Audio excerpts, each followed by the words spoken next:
তো আবার আজকে হাজির হয়ে গেছি আপনাদের সামনে আরেকটা নিরামিষ খাবার নিয়ে। কিছুটা পরিমাণ পনির খুব ছোট ছোট টুকরো করে কেটে নিতে হবে।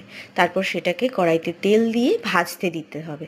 আর সঙ্গে মশলা হিসেবে দিতে হবে বেসিক যে মশলাগুলো আমাদের ঘরে থাকে সেগুলোই, যেমন নুন, হলুদ গুঁড়ো, লঙ্কা গুঁড়ো, ধনে গুঁড়ো এবং জিরে গুঁড়ো দিয়ে ভালো করে ভাজা ভাজা করে নিতে হবে। করার পর এবার ছাঁকনিতে তুলে তেলটা ছেঁকে আমরা অন্য পাত্রে সরিয়ে রাখবো। এবার ওই যে তেলটা রয়েছে তার মধ্যেই আমি আগে থেকে কেটে রেখেছিলাম কিছু গাজর এবং ক্যাপসিকাম, সেগুলোকে ওই তেলের মধ্যে দিয়ে ভাজা ভাজা করতে দেবো। এবার ঢাকনা দিয়ে দেবো জিনিসটা যাতে ভালোভাবে সেদ্ধ হয়ে যায়।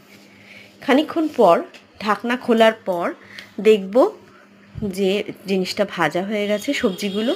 এবার এর মধ্যে অ্যাড করব একটু নুন, তারপর দিয়ে দেবো বেশ খানিকটা পরিমাণ চিনি, আর দিয়ে দেবো একটুখানি চিলি ফ্লেক্স, আর সাথে গরম মশলা গুঁড়ো।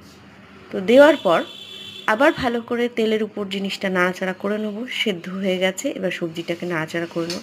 আপনারা এখানে কিন্তু সেদ্ধ কর্ন যেটা আছে না, সুইট কর্ন, সেটাও অ্যাড করতে পারেন, খুব ভালো খেতে লাগবে। এবার ভেজে তুলে রাখা যে পনিরের টুকরোগুলো সেটাও এর মধ্যে দিয়ে দিলাম। দিয়ে ভাজা ভাজা করতে করতে আগে থেকে তৈরি করে রাখা ভাত ওর মধ্যে দিয়ে দিলাম। দিয়ে ভালোভাবে নাড়াচাড়া করে নিলেই কিন্তু রেডি আমাদের ভেজ পনির রাইস।